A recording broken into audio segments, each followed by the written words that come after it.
let's recap the goods market. So,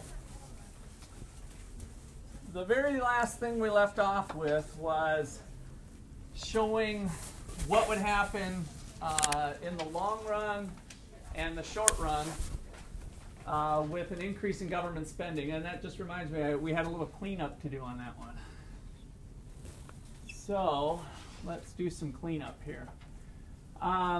We're measuring the price level on the vertical axis, the average level of prices, and real GDP on the horizontal axis.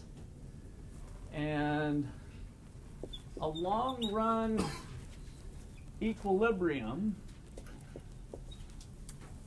is where all three curves intersect at the same spot. So today let's kind of build out the logic here nice and slow.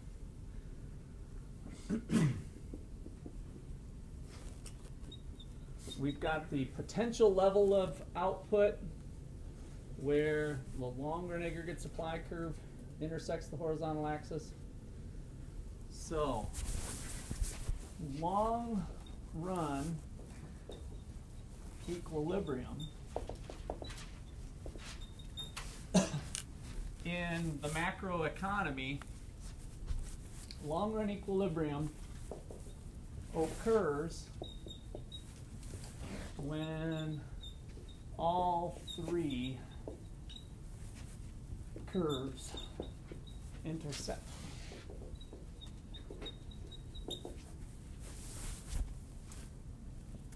So that's kind of a starting place.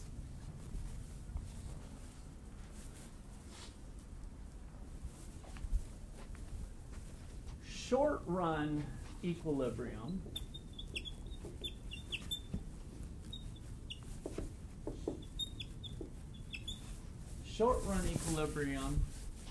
occurs at the intersection of aggregate demand and short run aggregate supply.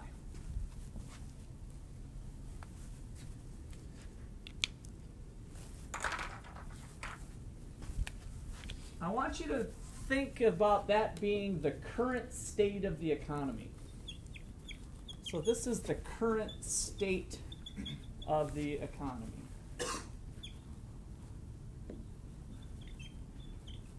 So our president in the United States, when they first come into office, gives us the State of the Union address, right? Like, what's the state of the union? Where are we at?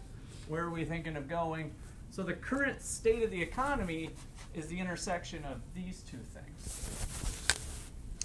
And then the last note I want you to add is where the economy's going.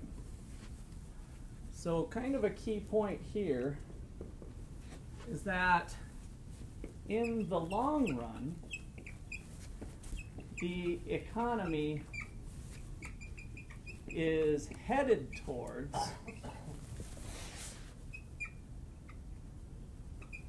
the intersection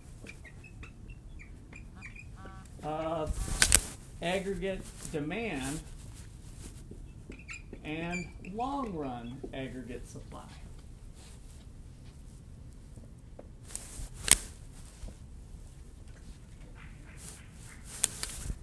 My phone just vibrated. You guys win. Oh, that's my wife. Pull out a piece of paper, put Rust Busted on it. You got 30 seconds. You can put wife call if you want on it. That'll help me remember what it's for.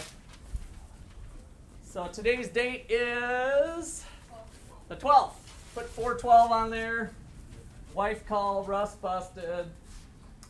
Give you, let's see, 13 seconds to get those in.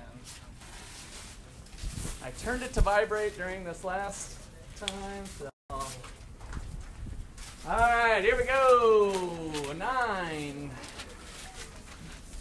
8, 7, 6, 5, 4, 3, 2, and 1. Okay. All right, so where we're going, where we are, ultimate outcome. Okay, long run, short run, and kind of where we're going. All right, back to this picture, back to the cleanup I wanted to do. I'm about to move on. I'm going to add on, but yesterday we did this. So go back to, if you've recopied this, go back to your notes from yesterday, or Wednesday rather. I had this going up to, what was it, 105? All right, so the price level rose to 105. We had a wage of $10. And we were thinking that the economy is going to move from A to B to C. Why does that happen? Because in the short run, resource prices remain fixed at 10, which works to the benefit of businesses if we want to think back to a business, right? They're getting higher prices. The Pepsi company is getting higher prices for the product, but they're not paying their workers any more money. So they're making extra money, right? That's a good thing for them. So how do they respond to that? Well, they make more soda. And so that's what pushes us out to this output level that's greater than where we were at. Now, the thing that I flubbed up a bit yesterday was where we were headed. How did we draw that? We had... Oh, that's what it was. This was actually the 105, right? All right, so why don't you just switch that to the 105? I think that'll be the cleanest thing to do. Go ahead and make this 103, just for fun. And the reason that is, just to recap from yesterday, is that this is a new long-run equilibrium at $10.50 because that's 5% higher resource prices, which matches 5% higher output prices, and we've restored equilibrium. We've restored purchasing power in the economy, so things come back to equilibrium. So both A and C are long-run equilibriums. Okay, this has a special name. This is a gap. It's called an output gap in general. Whenever the current state of the economy is different than what we expect it to be in the long run, there's a gap. And in this case, when the current level of output exceeds the potential level, it's called an inflationary gap. An inflationary output gap.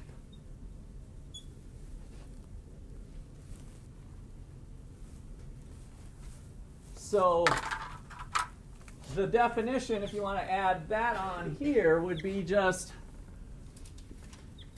whenever the current state of the economy, let's put it this way, let's put current is greater than our potential. Whenever the current state of the economy, the output level, is greater than our potential, we say that there's an inflationary gap. Now that makes sense by looking at the outcome. What's going up as this shifts to the right? What's going up over here? The price level, which is inflation. So as we start to move this direction, we have inflation. Now think about the long-run correction. People start asking for higher pay. The long-run correction is inflation goes up again. So the direction of change, the path of adjustment for the economy in this case is to move from A to B to C, which is ultimately inflationary. We're seeing inflation occur. Okay. So let's do another example. Questions or comments on that? Let's call this example number 2. Now this time, don't draw the long-run equilibrium right off the bat. Watch what I do.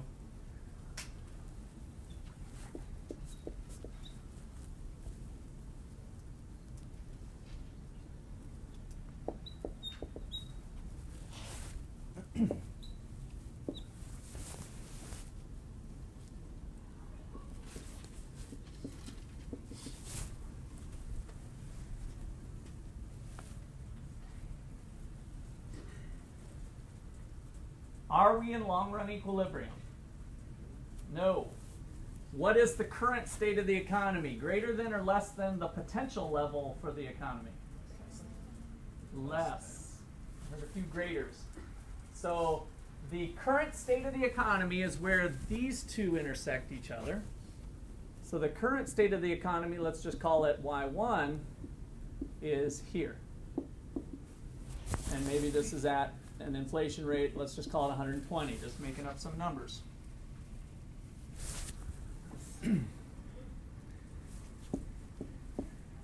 We're not doing as good as we could be, right? In fact, if we were to liken this back to the production possibilities curve, what would you say is kind of going on, or the production possibilities frontier? We got old friendly beer and pizza here. We're not on that outside, right? We're operating inside. We're not being as efficient as we can for some reason. There's some sort of mismatch of resources in the way we're producing output. We're not utilizing technology at the fullest extent possible. Something's going on, and we call this a recessionary output gap. Recessionary output gap. Now note here that a lot of times I'm combining a couple things here. Anytime output deviates from its potential, there's a gap. So we call that an output gap. And so we'll a lot of times just put these two words together. It's a recessionary gap or an inflationary gap. You don't have to necessarily insert that word output. Okay. So what is the natural way the economy will adjust to this? What is the natural way? Where is the economy headed in the long run?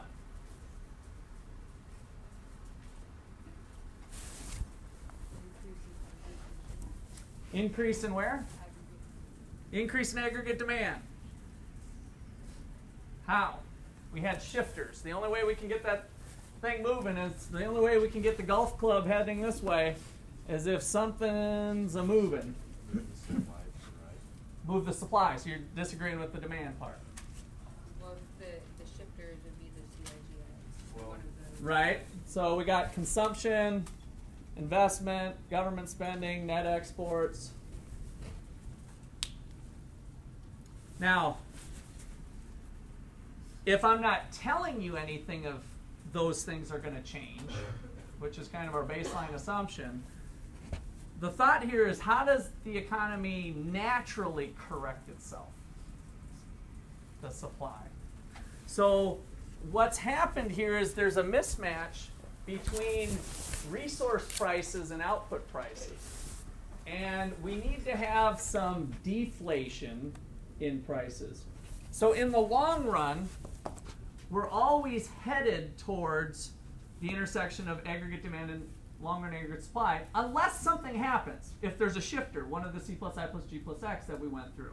But if we just kind of leave things alone, Adam Smith style, hands off, let things work themselves out, the natural adjustment would be to move to here.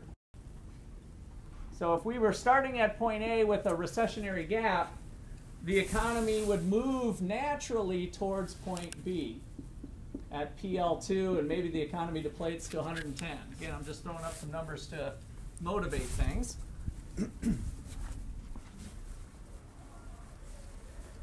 All right, so key point here. The natural way the economy corrects itself back to potential in the long run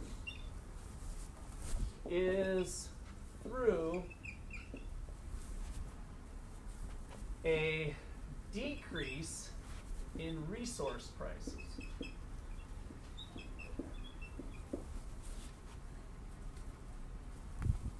Like big W that we've been putting, the nominal wage. And let me go ahead and add the word nominal. I put it in, I snuck it in a few times. We're looking at nominal resource prices, big W, when we think about that. All right, so yes. I just want to make sure I understand this. So, like, in this situation right here, for example, like, a business is, they're not producing what they could be, maybe because their prices are too low for their wages being too high. And so to correct that, they're going to decrease their wages. They're going to look for ways to reduce costs. You can kind of think of them wanting to reduce costs, which might be bidding down wholesale prices if they're a retailer. You know, they might be beating up their suppliers, asking their employees for a wage freeze. We're in recession now, so everybody, button down the hatches here. We're going to have to hunker down. Don't expect any big pay raises coming up. So that's the idea here with resource prices are going to adjust. Would that be through shift in the short run supply when? Short run market supply? Or how? Yes. Yes. So what would be happening here would be Like gradual adjustment back. Notice as resource prices fall, businesses are able to engage more resources, right? They're able to afford to buy more resources.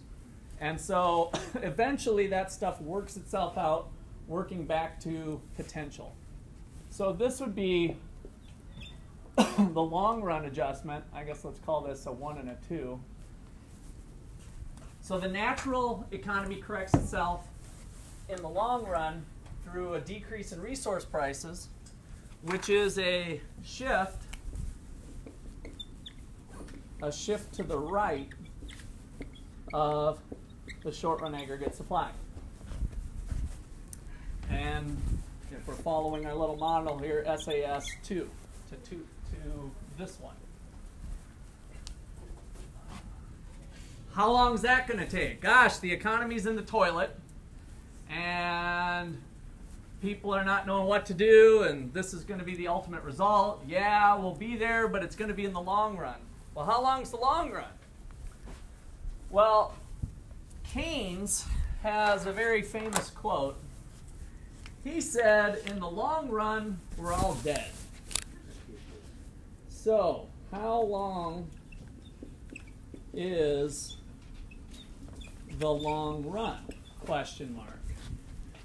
Keynes, who's kind of known as the father of macroeconomics, although he's highly disputed now, and there's other theories of thought that we're going to get into.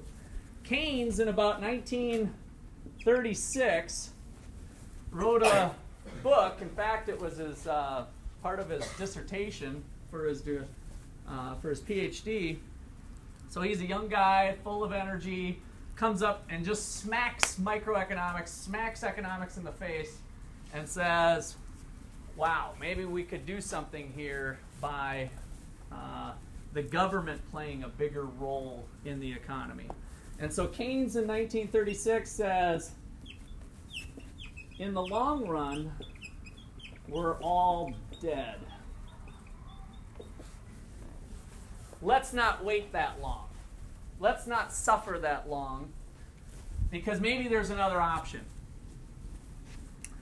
Looking back at your shifters now, if we're at point A, what could be done in the form of government policy? What could be done? Look back to your shifters.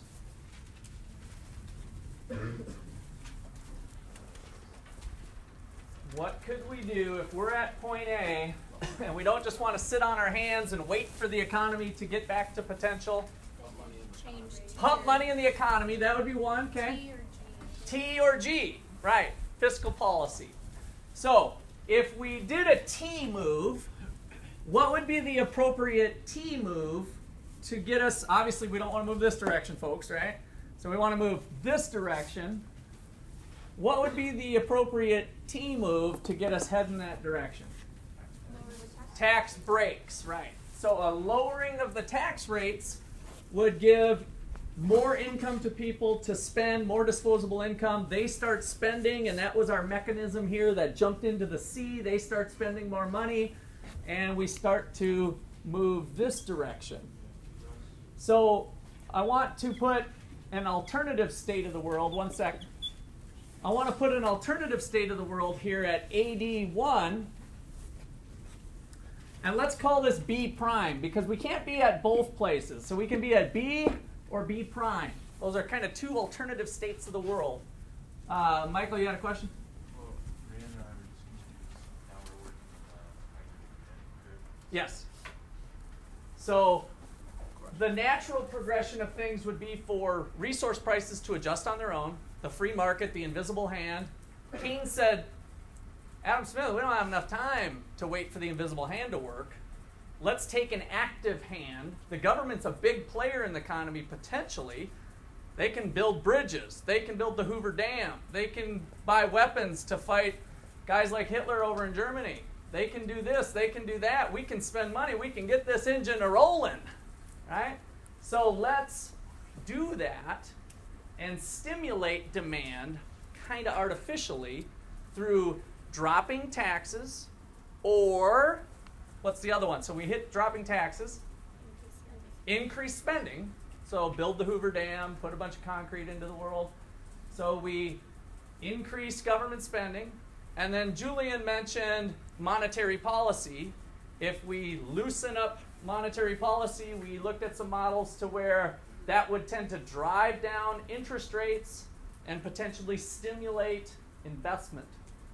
So active policy in some form by the government, whether it's through monetary or fiscal policy. Did I see another question? Yeah. So is it more effective to give tax breaks to corporate businesses or to the people themselves?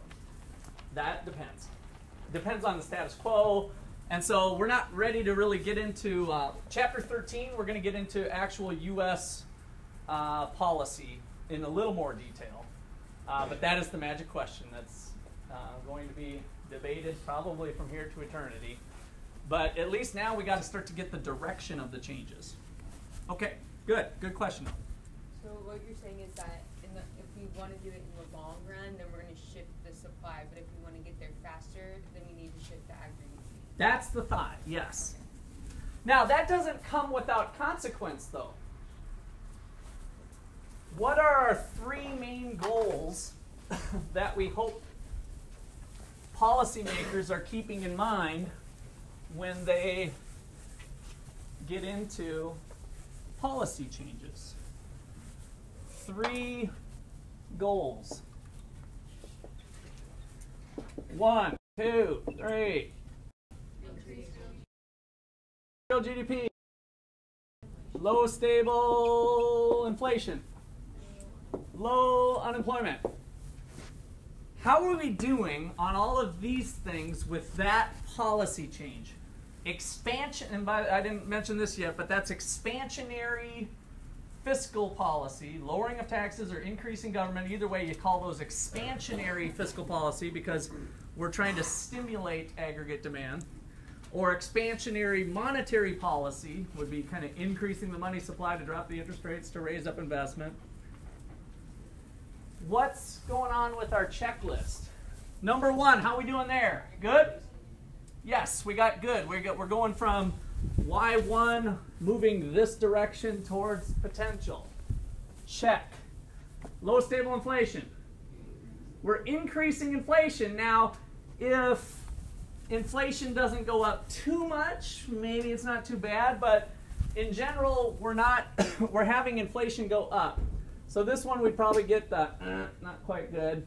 Low unemployment. Are we helping unemployment or hurting it? helping it, right? More GDP means more employed people and less unemployed people. All right, so that then sets the stage for these trade-offs that we haven't really talked about yet. That's really paramount for economic policy. What we're going to find is that it's very rare to be able to satisfy all three of these things. There's going to be trade-offs with them. Okay, so Keynes says, how long is the long run? In the long run, we're all dead. So let's use fiscal and or monetary policy to increase aggregate demand and hopefully move towards B prime.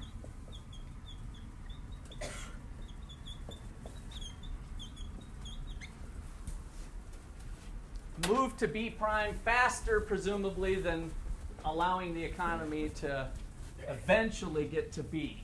Are all three goals met in the long run? Like if you were Well, to increase the supply rather than the demand, would all three be met? there's kind of a stock flow problem with that. So in long run equilibrium, it just is what it is. So that might be at a higher price level, and so therefore the equilibrium, given the current state of affairs, is not achieving these goals. And so the question would then be, how do we deflate the economy? So I just heard Brazil on the news this morning. They're starting to get some inflation pressures. I think it's up to 6 or 6.5%. I didn't quite hear the radio thing quite clear enough, but so they're starting to see some inflation pressure. So maybe they're in a long run equilibrium given the current level of government spending or fiscal irresponsibility of whatever the government's doing. And I'm telling more into the story than I even know. But so whatever's going on is leading to this long run equilibrium of a high inflation rate. So that doesn't make it good or bad, it just is what it So is. there's a lot of things that can affect where you end up in the long run. Yeah. Yep. So it's again kind of just the current state of affairs. It kind of is what it is. Then we might need to make moves to change that. Okay, other questions or comments on that? All right, so we've really set the stage now for the heart of the debate between classical economists and Keynesian economists. The big battle.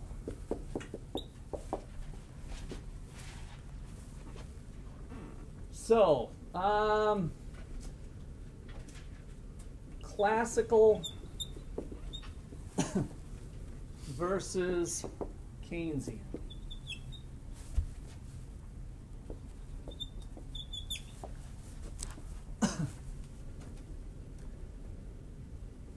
In general, and I'm giving somewhat some nutshell arguments here, but the classical argument would be a more hands-off approach, let the market work on its own. The Keynesian approach would be to have your hands on the wheel in terms of the government with their ability to influence some of these things. Hands on, hands off. We got a lot more detail to fill in from there, but you can start to see the difference that it can have with what we've shown so far. Back to your first picture, when we opened up an inflationary gap, in the long run, did that increase in weapons help us? The very first example I went through that I already erased up here. If I look back to your notes, the very first one that we kind of recapped today. So we had an increase in aggregate demand, but I started from a long-run equilibrium. It opened up an inflationary gap, which means, hey, output went up, thumbs up. Unemployment went down, thumbs up. Inflation went up, not so good. But then what was the long-run adjustment? Just an increase in inflation. So now if we recap that and take a more long-run view, starting from point A to point C, did this go up? No. Did this go up? Yes. Did this change? No. So all we did was create inflation, which has no value to the economy in the long run. The counter argument to that the Keynesians will make is, in the long run we're all dead. I think we can help in the short run to keep us somewhere hovering around this thing. And I actually need to start bringing both my golf clubs now. I've been trying, since I'm carrying all this other equipment. Gotta have my props. Doggone it. What do we got here? Keyboard, chair.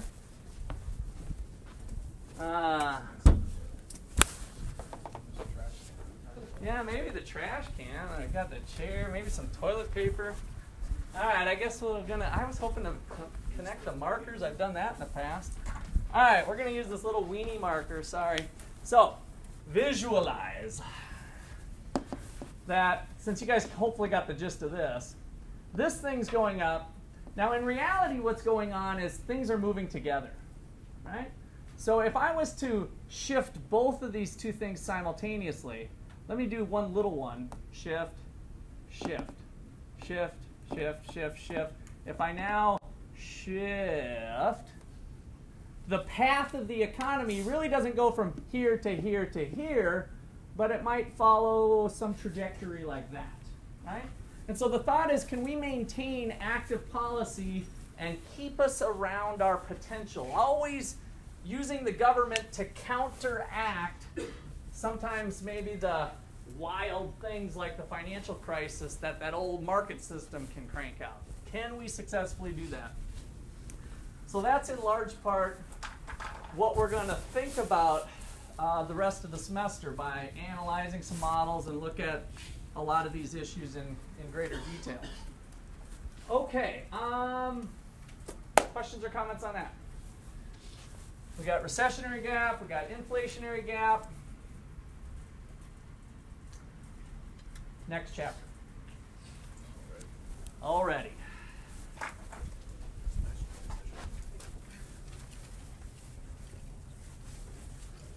This chapter relates to that chapter, so they kind of build on each other. Hey Russ. Yes. In that example that you just did, kind of the curve going out and going back up to the prime. Yep. Was not part of the example that you were given with Keynesian. Right, it went kind of back to that first example. I just wanted to kind of expand us to thinking about both going. For right now, it's okay to think of A to B to C.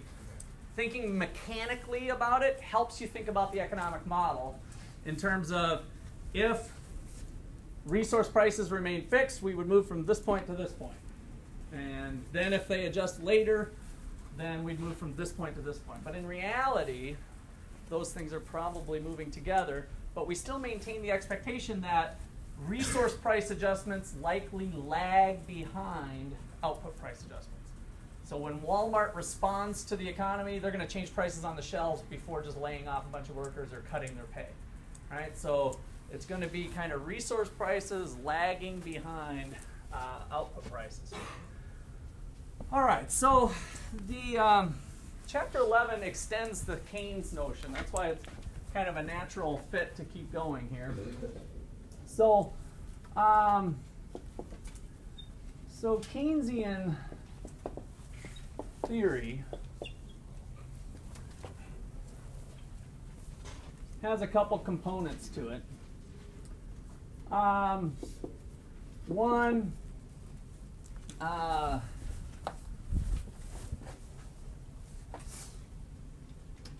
is that prices tend to be sticky.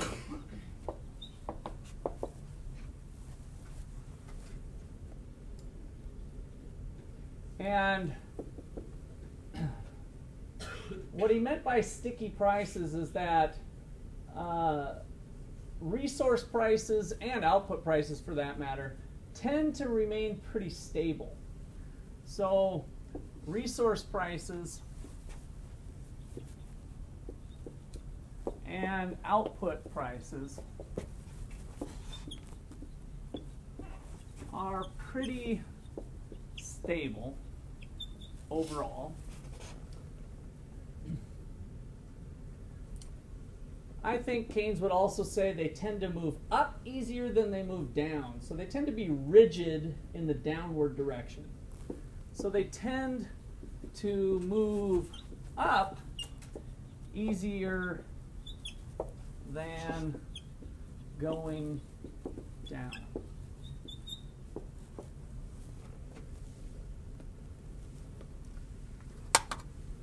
So if Keynes was to come and draw, if he was guest lecturing for us, his idea of the short-run aggregate supply curve would probably be some kind of flat.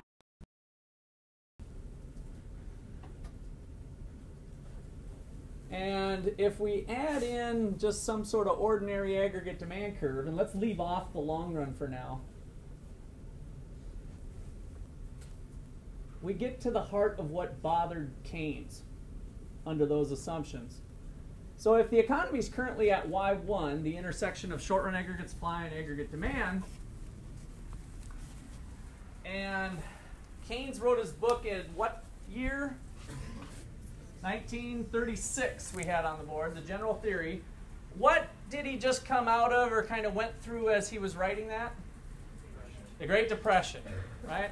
What happened in the Great Depression in the 1920s? I know not all of you have studied this, but you certainly heard some of it. Was the stock market good, bad during the 1920s? So let's say the early 20s. When did the crash happen? Yes. So the Roaring 20s is partly called the Roaring 20s. You see the flapper girls and everybody looks like they're having fun and smoking cigars and having a good old time. Well, that was kind of like the 2000s, right? Here we were all kind of exuberant with, oh, we can borrow money. Gosh, we're making so much money, we'll pay it back next year, all having fun. That was the Roaring 20s. And then we crashed in the stock market. So Keynes said, why did we crash?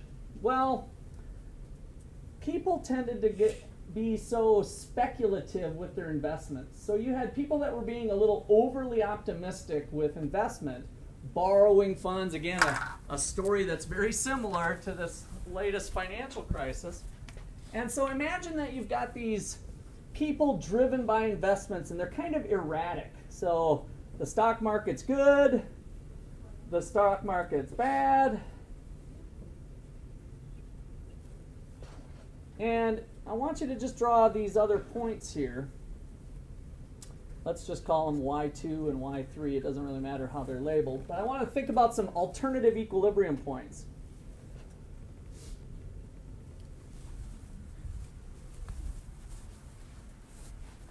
Are the ups and the downs of the economy greater or less than when you have a flatter short-run aggregate supply? Are the ups and the downs bigger, or are the ups and downs smaller relative to having a steeper one like we drew before? They're bigger. So the swings of the economy go back and forth, and they're kind of wild. So he thought, one of his other famous quotes is that business investment, business and investment is driven by animal spirits. That's how he described kind of the speculative nature of business.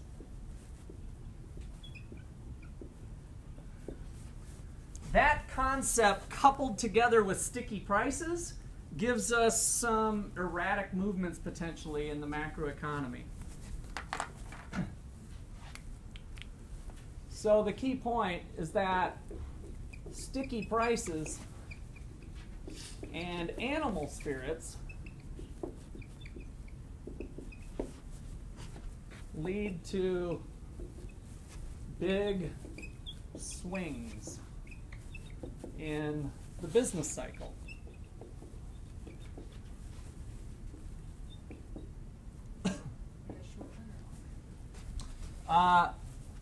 I'll get back to that in a sec, but in the short run.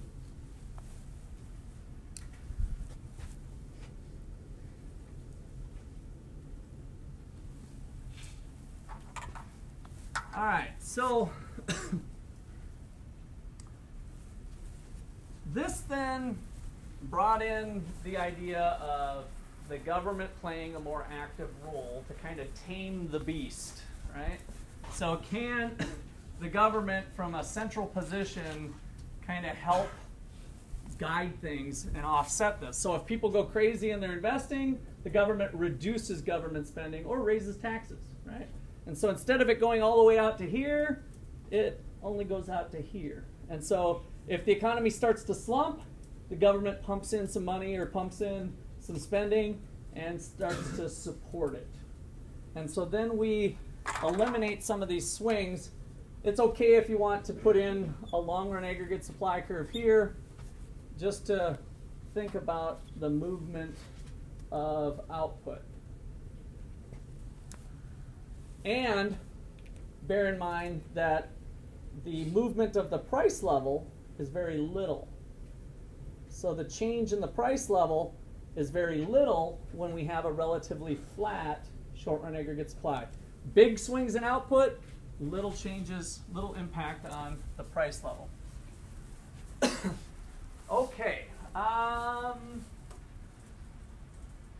let's think about spending. If the government goes out and buys weapons of mass destruction from a U.S. company, what does that U.S. company do with that $50 million? Puts it in the bank, or they probably didn't have $50 million worth of pure profit. What did they have to do? So part of it might have went to the bank, but they have to pay. They have to pay their expenses. So they pay their employees. Those employees cash their check, run to Walmart, have dinner at Applebee's. Right? Applebee's takes the money, pays their employees. I'm trying to get away from the deposit thing that we did in Chapter 8 because this is slightly different. Applebee's pays their employees. They go run off to Kansas City for a big night out in the town. The bar that they went to and spent a bunch of money in pays their employees and their liquor distributor, and they go out and spend that money. So spending goes over and over in the economy, and that's where we'll pick up next time on that multiplying process.